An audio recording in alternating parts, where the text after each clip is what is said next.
Hello, I'm Simon, and welcome back to the Bookster podcast from inside the SaaS holiday rental software company, Bookster, based in Edinburgh, Scotland.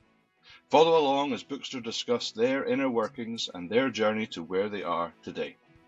Thank you for joining us, and we hope you find these conversations insightful, but ultimately helpful.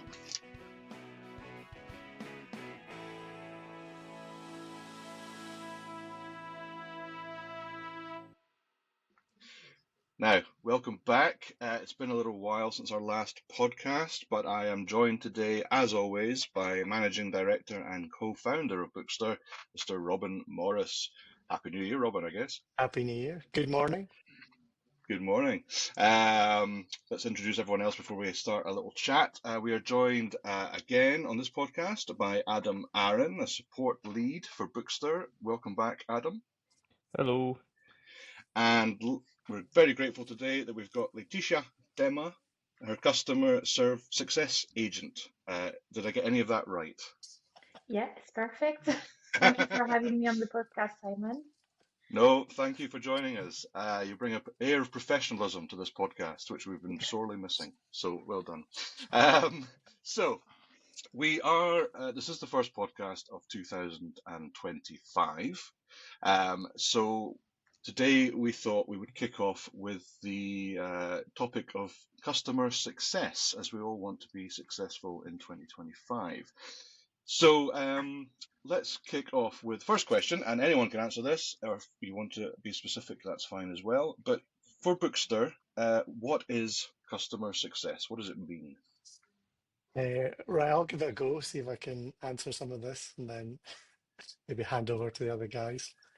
All So, right. customer success fundamentally is trying to ensure that our clients get the most out of Bookster. So, the holiday rental agencies and owners, so property managers that are our clients, the ones using Bookster, they get the most out of it. They can use the functionality that we've written to, use as much of it as they need, basically.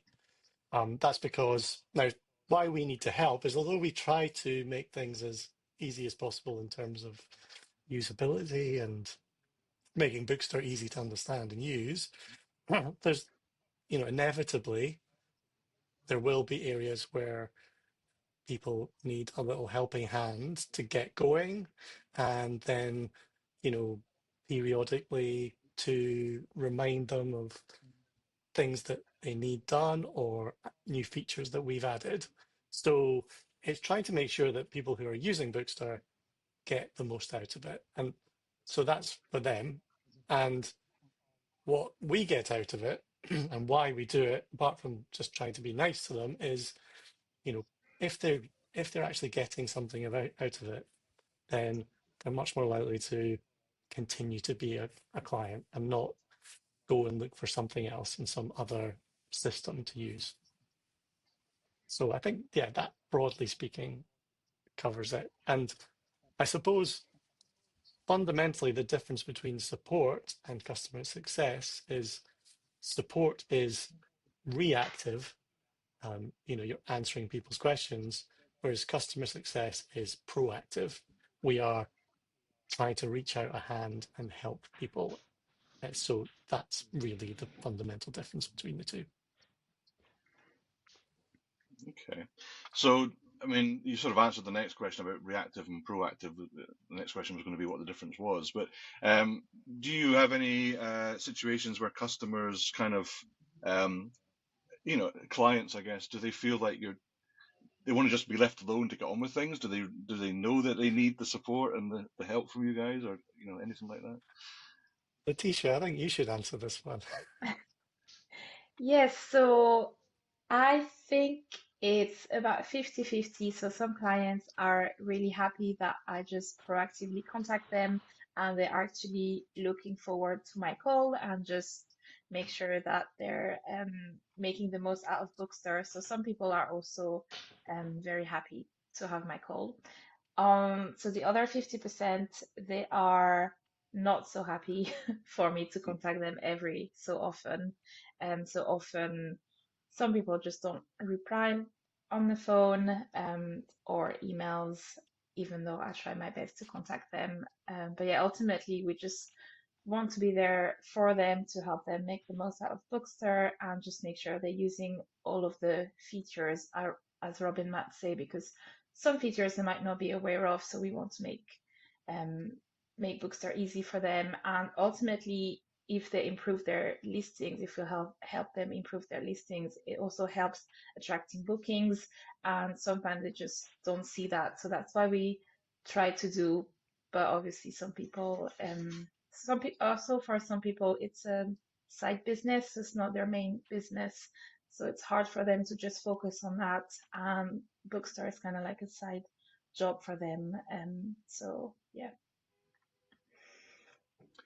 And I mean, I guess it's a strange question to ask, but I mean, if this makes the harder for you guys, does it? I mean, if you just left them alone, it'd be much easier for Bookster just to sit there and do nothing. But you're actually making it difficult for yourselves by doing this consistent support and No, customer well, success. yes and no.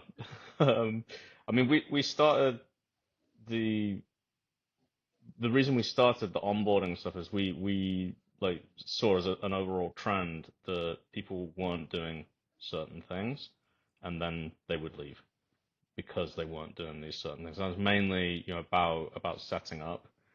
Um, Things wouldn't work as I expected because they hadn't gone through an onboarding, and gone through the things that we identified as these are necessary to check off before you can really start getting the most out of Bookster. So a lot of customer success is making sure that they're in the best place to use the product, as far as what they've got filled in, and what they uh what they can do with it is, if you haven't got a payment gateway, you can't take payments, and that's necessary to Right. use Bookster. So there's, just basic things like that. Um, I think customer success as an ethos was sort of born out of that, identifying that, and we started with the onboardings, and then we brought Letitia on as well to sort of actively reach out to customers, almost like Robin touched upon it earlier about being proactive versus reactive. And I think that does sum it up quite well. I would say I also think customer success and support and just product as sort of a Venn diagram, and there's crossover. And because we're also a small team, there's crossover in what we do. So there are elements of customer success that are kind of supporty. There are elements of support that are kind of customer success, and then there's feeding back from both of those into the product team as well. So there's lots of crossover in it. I think also some So, people don't realize that customer success is quite important, because by being proactive, we just make sure that the bookstore is up to date. So they might not realize, but for example, the user access, some people have access to Bookstore, but they haven't logged in for years. So do you still want this person to be able to access your property, or do you want us to remove them? So it's quite important to stay up to date, just for a security point of view, but also, for example, the terms and conditions. If you wrote the terms and conditions 10 years ago, are they still up to date? Do they still mention things like COVID-19 or some things that might not be relevant anymore? And it's the same as well for channel connections. So some channels connections are online, offline, so we make sure is that set up the way that you want. So I think it's really important to once in a while make sure that they're all happy with their Bookstore setup. And yeah, sometimes they just don't realize, like, do you know this person has access to your property? For example, cleaning team, and the cleaning team haven't logged in for 3 years, and they're like, oh yes, they've stopped working for us, so you can remove the access. So it's quite important, and we just make sure that basically their Bookstore account is up to date. Yeah, we just help them just maintain their Bookstore account all set up the way that they want. so Letitia, because you're new to the podcast and we haven't spoken to you before, maybe could you just sort of outline what your role would involve, with the client? I mean, is it lots of conversations, one long conversation every 6 months, or weekly? How does it work? Yeah, so we try and stay in touch regularly with our clients. So for max clients, which is the higher package that we have, we try to stay in touch about every 3 months. And then for pro packages, we try to stay in touch every 6 months. And then our light clients, we try and reach them every year, so yearly. So mostly what I'll do is I'll check their account. So I'll just take a client, check their account, and see if I can spot anything. So things like I've mentioned already, are the user access all up to date? Just have a look at their channel connections.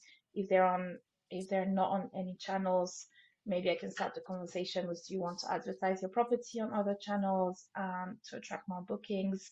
So usually I will try to phone them first, and then if they don't answer, I try communication via email.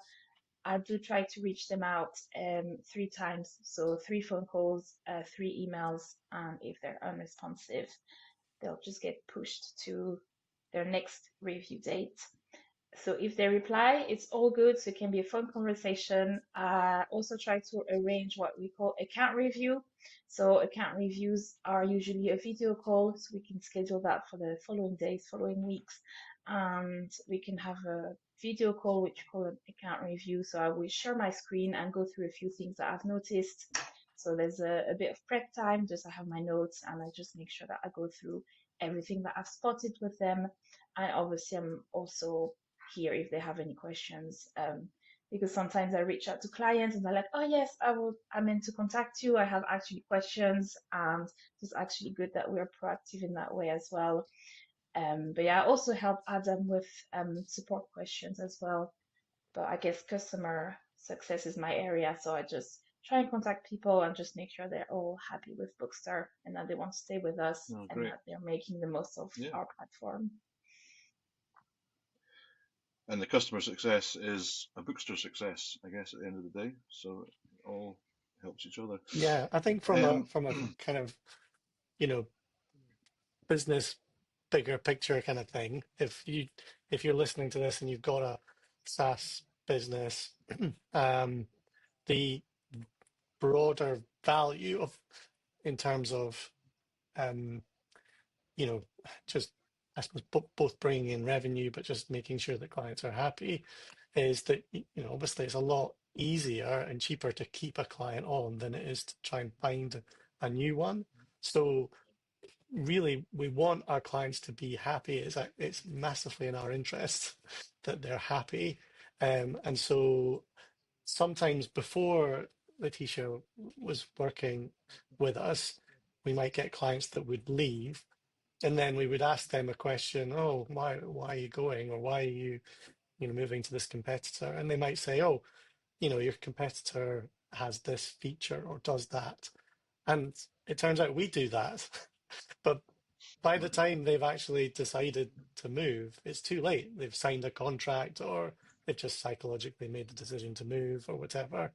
Whereas, if we'd got there earlier, we could have said, oh, actually, we do this. It's just, maybe it's slightly more hidden away, or it's a feature that we don't promote that well, or whatever.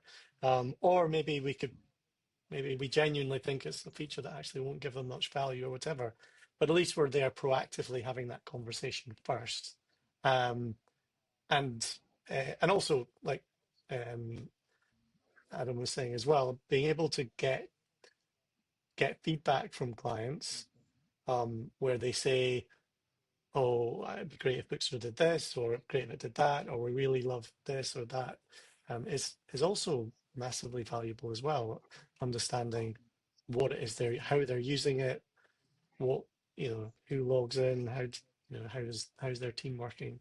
That allows us to shape the direction that we take the product as well. But yeah, part of the reason for doing it to start with was to try and help retain more clients.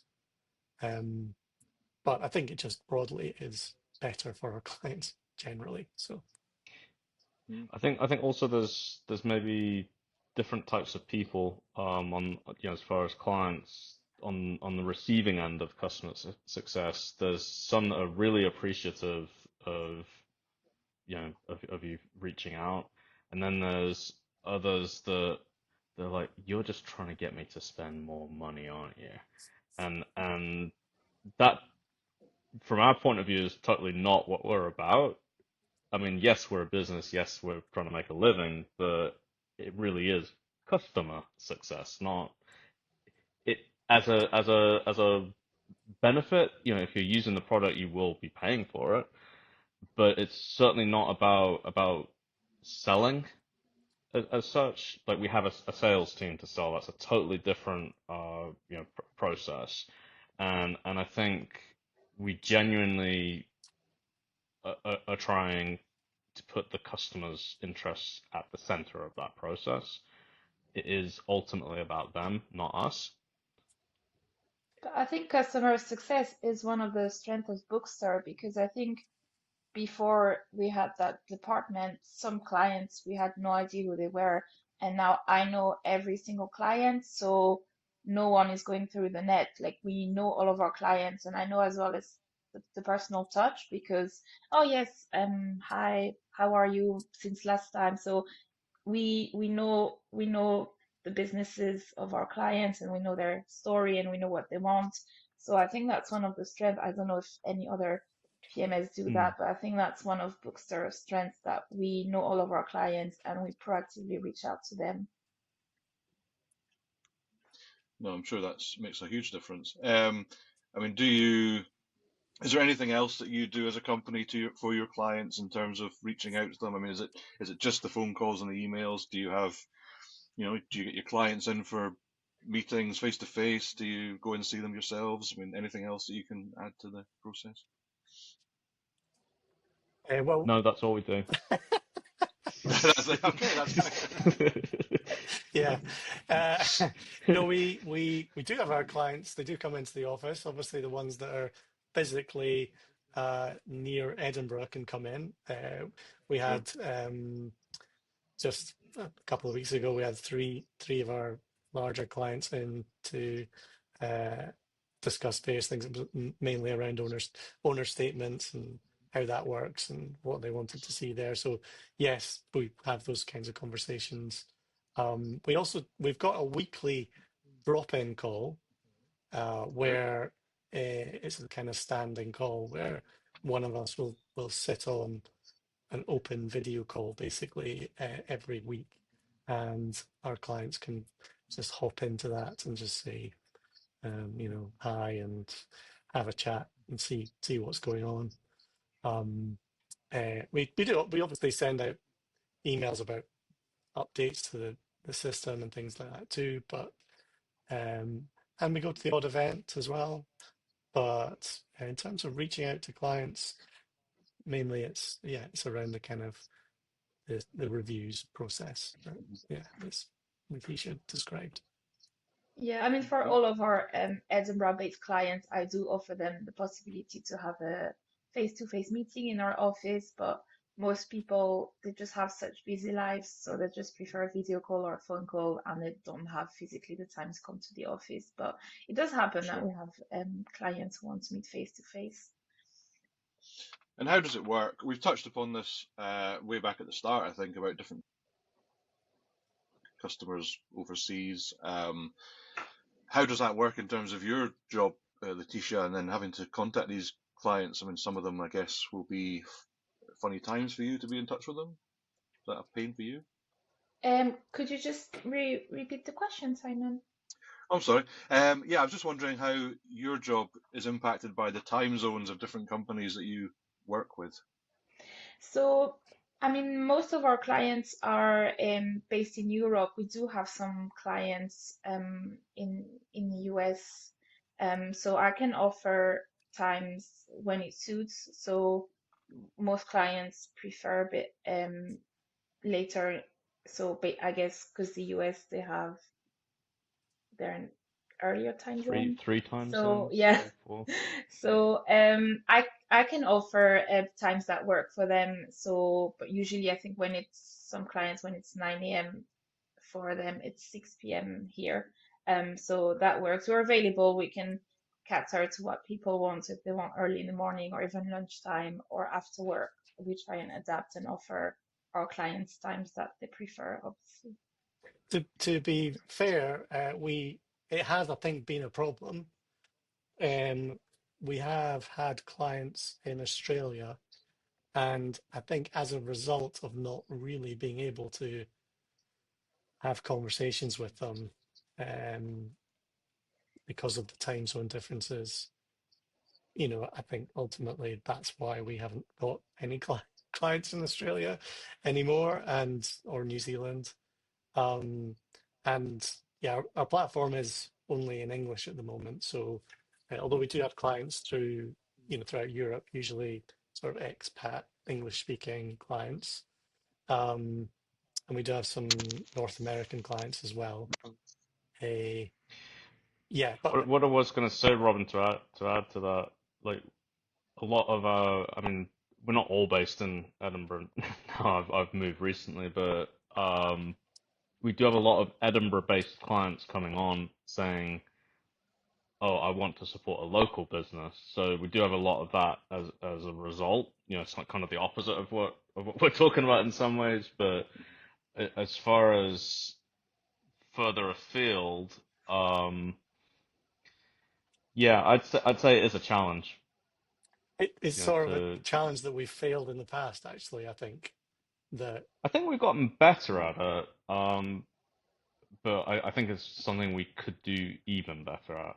so we don't really have. Although I'm not sure of what the answer to do better is. So, like West Coast states as well, we don't have many of It those starts to clients. become, yeah, so the time zone issue starts to become problematic, Yeah. I'd say, once you get to the West Coast. So we've got It some does East make it Coast. quite Yeah, we've difficult. got a few East Coast clients, and that seems to be fine. I think That works Leti. quite well, yeah. They Yeah, even manage to get on the chat during the day, so I think when it's 10 a.m. for them, it's about 3, 4 for us. So it works quite well, even for the chat function for our US customers.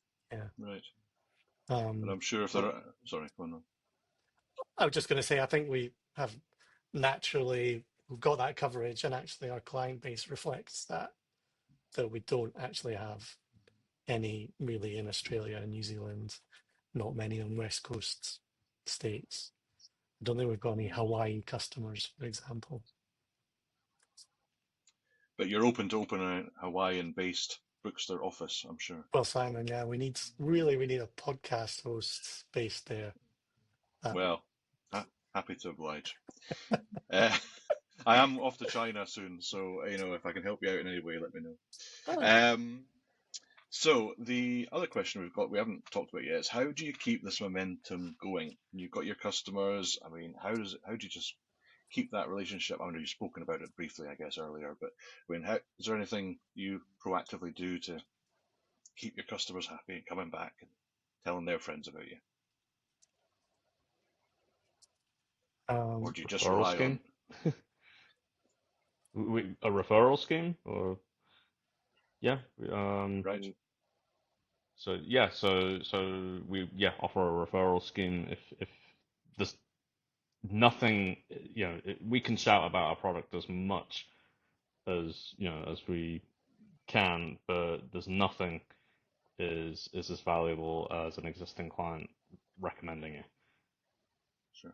yeah, yeah, absolutely. And I mean, obviously, Letitia will be contacting people just ongoing all the time, as long as they're a client. We'll be reaching out to them, basically. So, I mean, we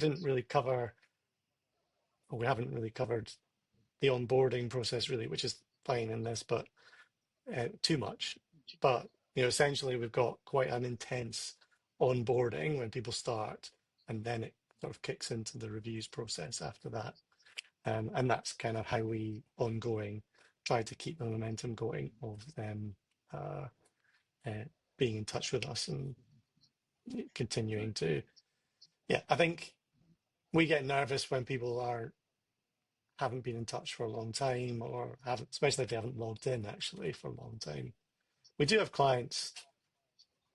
I mean, I'm thinking of one in particular that we do their website for.